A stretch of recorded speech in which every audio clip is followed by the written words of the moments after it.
Bonjour à tous et bienvenue pour une nouvelle émission avec Pourquoi Padré et une nouvelle question aujourd'hui que nous pose Camille. Camille, 22 ans, qui nous dit « J'ai un très bon ami âgé de 23 ans qui a mis fin à ses jours. Que se passe-t-il pour lui après la mort ?» Chère Camille, votre question, beaucoup de personnes qui vivent une situation analogue se la posent et je vous remercie de nous permettre de parler paisiblement de ce sujet qui est douloureux et sensible. Pour votre ami qui s'est suicidé, en fait, il se passe la même chose que pour chacun d'entre nous au moment de la mort. Nous vivons l'étape de la rencontre avec Dieu qu'on appelle jugement particulier. Le catéchisme nous dit que chaque homme reçoit dans son âme immortelle sa rétribution éternelle dès sa mort en un jugement particulier qui réfère sa vie au Christ, soit à travers une purification, soit pour entrer immédiatement dans la béatitude du ciel, soit pour se damner immédiatement pour toujours. Le jugement particulier, c'est donc la rencontre de ce qu'a été notre vie avec le Christ, qui est vérité et vie en plénitude. Notre vie est exposée dans la pleine lumière de Dieu. Alors se donner la mort, c'est évidemment un acte très grave, une très grande injustice. Et votre ami arrive devant Dieu avec cette réalité-là dans sa vie. Mais les progrès de la psychologie nous permettent aussi de comprendre que tous ceux qui se suicident ne le font pas dans les mêmes circonstances et avec les mêmes finalités.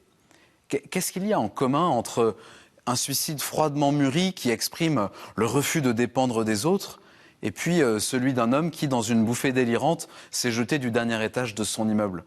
Comment on pourrait comparer un acte posé délibérément, en pleine possession de ses moyens, avec le cri de vie qui s'exprime quand quelqu'un surdose ses médicaments, pas tant pour se donner la mort que pour mettre fin à l'intolérable souffrance psychologique qu'il traverse?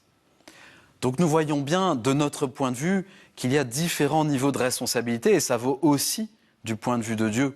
Et notre rencontre avec lui tiendra compte de ces circonstances si différentes. Le jugement particulier sera vraiment particulier. Il va permettre à chacun de se présenter à Dieu tel qu'il est. Un suicide froid et préparé signifie peut-être une fermeture à la miséricorde de Dieu et donc la damnation. Mais un suicide au cœur de la maladie psychique ne signifie pas cette fermeture du cœur. Alors pour Dieu, tout reste possible. Et notre responsabilité à nous, comme vivants, c'est de prier pour chaque défunt et spécialement pour ceux qui en ont le plus besoin. Et nos frères et sœurs qui ont attenté à leur vie ont vraiment besoin de notre intercession qui va les accompagner dans leur chemin de purification au purgatoire. Alors faisons-le pour votre ami, pour tous ceux qui nous ont quittés dans des circonstances tragiques. Prions pour eux. Prions aussi les uns pour les autres. Merci Camille pour votre belle question.